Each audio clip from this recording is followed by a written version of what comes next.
Great to India YouTube channel में आपका स्वागत है। यह है फ्यूचर लर्निंग प्लेटफॉर्म। तो कंप्यूटर के टॉप लेवल के एमसीक्यू जो एग्जाम लेवल के मोस्ट इंपॉर्टेंट एमसीक्यू रहने वाले हैं। तो सभी एग्जाम के लिए जैसे सूचना सहायक वैकेंसी, प्रोग्रामर वैकेंसी और केवीएस वगैरह जितने भी कंप्यूटर से रिलेटेड जो मोस्ट एग्जाम पूछे जाते हैं उसी रिलेटेड। तो चलो सेशन को स्टार्ट करते हैं। Very important. तो क्वेश्चन संख्या 31। तो अभी जो टॉप लेवल के क्वेश्चन का यहाँ पे 31 क्वेश्चन और इससे पहले अपनी क्लास हो चुकी है 30 तक। चलो देखते हैं। ग्राफिकल ऑब्जेक्ट होते हैं जिनका इस्तेमाल अक्सर उपयोग की जाने वाली एप्लीकेशन को प्रदर्शित करने और ओपन करने के लिए होता है। तो यहाँ पे क्या पूछा है? Graphical object. तो यहाँ पे ग्राफिकल जो ऑब्जेक्ट होता है, मतलब ये ग्राफिकल ऑब्जेक्ट किसमें होता है? जीआई। जीआई जो होता है ये एक ऑपरेटिंग सिस्टम का ध्यान रखना है पार्ट है। तो यहाँ पे जीआई में जो होता है जिसे हम क्या कहा जाता है? ग्राफिकल ऑब्जेक्ट जिसे प्रदर्शित करना और ओपन करना होता है उसे हम क्या कहते हैं? आइकन कहा जाता है। तो यहाँ पे सही आंसर क्या रहेगा? यहाँ पे डी आंसर राइट हो जाएगा। रैम में स्टोर किया हुआ डेटा, मतलब डेटा स्टोर इन रैम। तो रैम में जो स्टोर किया हुआ डेटा जो होता है वो क्या होता है? यहाँ पे आपको चारों ऑप्शन देख के बताना है। तो देखिए, परिवर्तित रहित होता है, मतलब इज नॉन वॉलेटाइल। तो डेटा रैम जो होती है यहाँ पे नॉन वॉलेटाइल नहीं होती है, ध्यान रखें। नॉन वॉलेटाइल जो होती है वो कौन सी मेमोरी होती है? वो होती है रोम। फिर नेक्स्ट पूछा है पावर के रहने तक ही रहता है। तो देखिए, रैम में जो डेटा रहता है, जो पावर ऑन रहता है तब तक रहता है, पावर ऑफ होने के बाद ऑटोमेटिकली इरेज हो जाता है। तो सही आंसर अपना यहाँ पे देखा जाए तो बी आंसर राइट हो जाएगा। Next, random access memory RAM प्रकार की मेमोरी होती है। तो रैम किस प्रकार की मेमोरी होती है? तो यहाँ पे रैंडम एक्सेस मेमोरी जो होती है वो कौन सी मेमोरी होती है? रैम जो होती है एक टेम्पररी मेमोरी होती है। तो सही आंसर क्या रहेगा? यहाँ पे 33 का भी बी आंसर राइट हो जाएगा। सीडी रोम की यहाँ पे जो त्रिज्या है वो कितनी है? तो यहाँ पे सीडी की जो त्रिज्या होती है वो कितनी होती है? ध्यान रखें, वेरी इंपॉर्टेंट, 4.72 इंच। कितनी होती है? 4.72 इंच। तो सही आंसर रहेगा अपना यहाँ पे सी। बैंकिंग में अधिक उपयोग में आने वाली तकनीक। देखिए, ये जो 4 ऑप्शन दे रखे हैं इसमें से जो बैंकिंग में जो सबसे ज़्यादा यूज होता है वो कौन सा है वो बताना आपको यहाँ पे। तो देखा जाए तो यहाँ पे सही आंसर हो जाएगा अपना बी, MICR। MICR जो है एक स्कैनर है जो मैग्नेटिक इंक करेक्टर रीडर, इसकी फुल फॉर्म ध्यान रखने, इंक करेक्टर रीडर। इसका जो यूज होता है, यूज ध्यान रखें, इसका जो यूज है मैग्नेटिक इंक करेक्टर का, ये बैंक में चेक को रीड करने के लिए, बैंक में चेक को रीड करने के लिए किसका यूज किया जाता है? MICR का।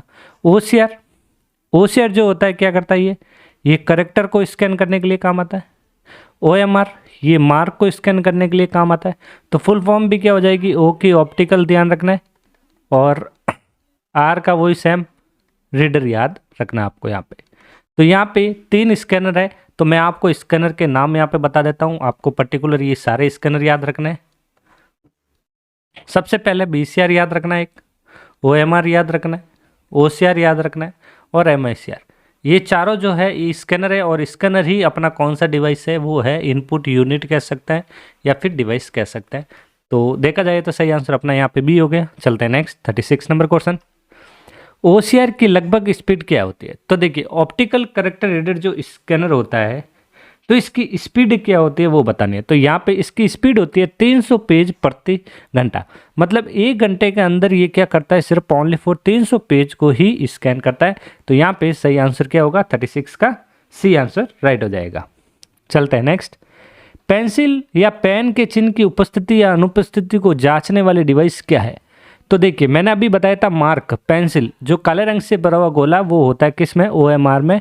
जो कॉम्पिटिटिव एग्जाम के लिए, ध्यान रखें, कॉम्पिटिटिव एग्जाम की जो आंसर शीट होती है उसको चेक करने के लिए किसका यूज किया जाता है? यहाँ पे OMR स्कैनर का यूज किया जाता है। नेक्स्ट 38, आउटपुट उपकरण। बताइए, आउटपुट उपकरण का मतलब यहाँ पे ध्यान रखें, जो इन्फॉर्मेशन जो बाहर आती है उसी को क्या कहा जाता है? आउटपुट कहा जाता है। तो देखिए, प्रिंटर से बाहर आता है, मॉनिटर, प्लॉटर। तो यहाँ उपरोक्त सभी आंसर राइट हो जाएगा। हैमर प्रिंटर कहलाता है। तो हैमर प्रिंटर क्या कहलाता है यहाँ पे? तो हैम्बर प्रिंटर जो होता है, ध्यान रखें, हैम्बर प्रिंटर जो होता है वो होता है Daisy wheel printer. Daisy wheel printer जो होता है एक हैम्बर प्रिंटर होता है। और डेजी व्हील प्रिंटर कौन सा प्रिंटर है? ये एक इम्पैक्ट प्रिंटर है। कौन सा प्रिंटर है? इम्पैक्ट प्रिंटर है। और डॉट मैट्रिक्स भी कौन सा प्रिंटर है? इम्पैक्ट प्रिंटर है। तो चलते हैं नेक्स्ट 40 नंबर क्वेश्चन में। वीडियो का पूरा नाम, तो वीडियो की फुल फॉर्म जो होगी वो होगी विजुअल डिस्प्ले यूनिट। सही आंसर यहाँ पे बी। सीधे कागज के संपर्क में नहीं आने वाला प्रिंटर कौन सा है? जैसे डायरेक्ट जो कागज पे संपर्क में नहीं आता है वो प्रिंटर कौन सा होता है यहाँ पे? तो वो हमेशा ध्यान रखें, वो होता है यहाँ पे नॉन इम्पैक्ट प्रिंटर। तो नॉन इम्पैक्ट प्रिंटर के अंदर कौन कौन से प्रिंटर आते हैं? तो आपको यहाँ पे ध्यान रखना, एक आता है लेजर प्रिंटर। कौन सा आता है? एक आता है लेजर प्रिंटर और एक आता है इंकजेट प्रिंटर। इंकजेट प्रिंटर, ये दो टाइप के जो प्रिंटर होते हैं, कौन से प्रिंटर है? Non impact. नॉन इम्पैक्ट का मतलब बिल्कुल साइलेंट। एक इम्पैक्ट प्रिंटर प्रयोग की जाती है। तो इम्पैक्ट प्रिंटर क्यों प्रयोग की जाती है? ध्यान रखें, वीडियो टेक्नोलॉजी के लिए, थर्मल टेक्नोलॉजी या इलेक्ट्रॉन मैकेनिकल मैकेनिज्म टेक्नोलॉजी। तो यहाँ पे 42 का सही आंसर क्या रहेगा? ध्यान रखें, इलेक्ट्रो मैकेनिकल मैकेनिज्म टेक्नोलॉजी। तो सही आंसर यहाँ पे सी हो जाएगा। डीवीडी की फुल फॉर्म, तो डीवीडी जो है ये एक कौन सी डिस्क है? ध्यान रखनी है आपको, यहाँ पे ऑप्टिकल डिस्क है डीवीडी। कौन सी डिस्क है? Optical disk. ऑप्टिकल डिस्क में आती है एक तो सीडी, सेकंड आती है डीवीडी और एक आती है ब्लू रे डिस्क। तो ये तीनों जो डिस्क होती है कौन सी होती है? ऑप्टिकल डिस्क होती है। तो यहाँ पे सही आंसर हो जाएगा डिजिटल वीडियो डिस्क। और डीवीडी की full form digital video disk और या डिजिटल वर्सेटाइल डिस्क। तो यहाँ पे देखा जाए सही आंसर होगा यहाँ पे ए और डी। कौन सा होगा? ए और डी राइट आंसर हो जाएगा। चलते हैं नेक्स्ट 44 में। से तात्पर्य एक ऐसी प्रणाली से है जिसमें कंप्यूटर द्वारा प्राप्त परिणामों को कागज के ऊपर छापकर स्थायी रूप से उपयोगकर्ता को प्रस्तुत किया जाता है। तो कागज पर कौन छापता है? तो ये जो छापता है वो प्रिंटर छापता है। तो यहाँ पे सही आंसर क्या हो गया? 44 का ए आंसर राइट हो गया। चलते हैं नेक्स्ट क्वेश्चन। वह डिवाइस जो किसी टेलीफोन लाइन, देखो टेलीफोन लाइन से जो होता है इंटरनेट कनेक्शन बनता है, कंप्यूटर जानकारी को प्रसारित करने और प्राप्त करने की सुविधा देता है, उससे क्या कहा जाता है? उससे कहा जाता है मॉडम। तो मॉडम की फुल फॉर्म यहाँ पे ध्यान रखनी है। मॉडम आंसर राइट हो गया। यहाँ पे मॉडम की फुल फॉर्म है modulator and D modulator. D modulator. और मॉडम की जो स्पीड होती है, तो ध्यान रखने आपको, मॉडम की स्पीड kbps में मापी जाती है। आउटपुट डिवाइसेस निम्नलिखित को संभव बनाता है। तो आउटपुट डिवाइस जो है संभव किसको बनाते हैं? यहाँ पे आउटपुट डिवाइस का जो वर्क होता है वो क्या होता है यहाँ पे? तो देखिए, तो आउटपुट डिवाइस का जो काम होता है वो होता है प्रिंट को देखना और प्रिंट को दिखाना। और तो वही आंसर राइट हो गया, डेटा देखना और प्रिंट करना। प्रिंटर निम्नलिखित में से किससे संबंधित है? तो प्रिंटर जो होता है प्रिंट बार आता है। तो यहाँ पे आपके कौन सा हो जाएगा? Output device.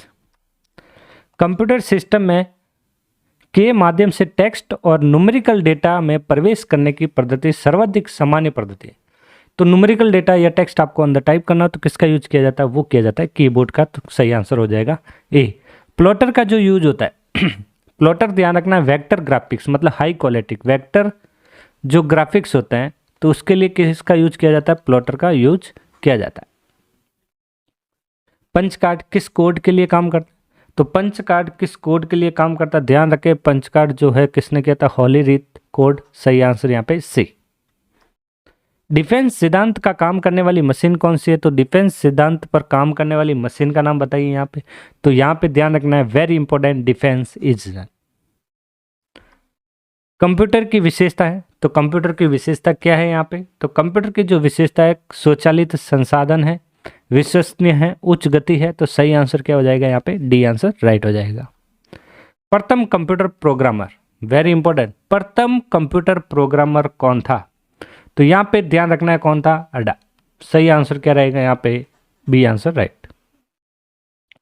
कंप्यूटर की सीमा है, तो कंप्यूटर की जो सीमा होती है वो कौन सी होती है? तो ध्यान रखना है, सोच का अभाव होता है, सौम्य त्रुटि सुधार क्षमता का अभाव होता है और सहज बोध होता है। तो सही आंसर क्या हो जाएगा? डी आंसर राइट हो जाएगा।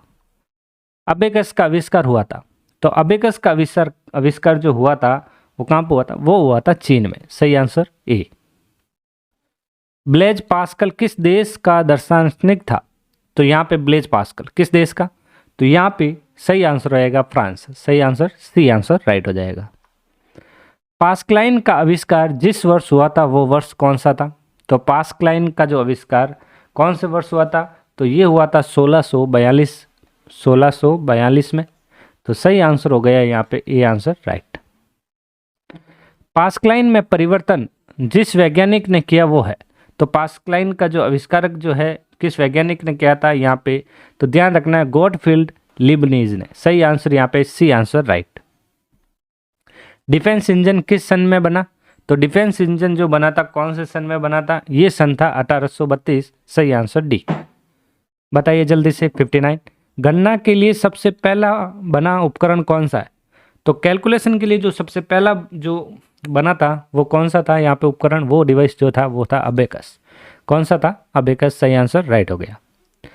कंप्यूटर बनाने वाली सबसे बड़ी कंपनी, वेरी इंपॉर्टेंट, कंप्यूटर बनाने वाली जो सबसे बड़ी कंपनी है वो कंपनी कौन सी थी? वो थी IBM, इंटरनेशनल बिजनेस मशीन। सही आंसर यहाँ पे IBM। सही आंसर सी हो गया।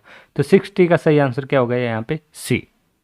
तो दोस्तों ये थे मोस्ट इंपॉर्टेंट 30 MCQ। मिलते हैं नेक्स्ट क्लास में बहुत ही जल्दी। तो दोस्तों चैनल को सब्सक्राइब करना ना भूलें। तो बने रहिए हमारे इसी चैनल के साथ मोस्ट इंपॉर्टेंट MCQ के साथ। Thank you.